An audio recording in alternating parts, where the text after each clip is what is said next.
estamos nós, Marrentinho da Tijuca, Nego Sem Fala. Fala, Marrentinho, conta a vida de vocês aí.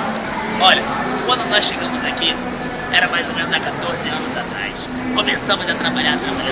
Começamos conforme uma empresa. Começamos lá de baixo, lavando copinho, enxugando tudinho, fazendo tudo certinho até a gente aprender a atender. Quando começamos a atender, a gente foi lá, foi se aprimorando, até chegamos aqui a começar a vender o podruto. Tava começando a vender. Agora a gente estamos lá no patamar lá em cima e com muito din-din, ó. Então o que acontece? Aqui nós somos os caras. Marrentinho da Tijuca e Nego Sem Fala. Fala aí, Nego Sem Fala.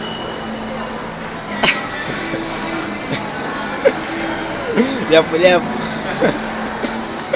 Traduzindo, muito bom.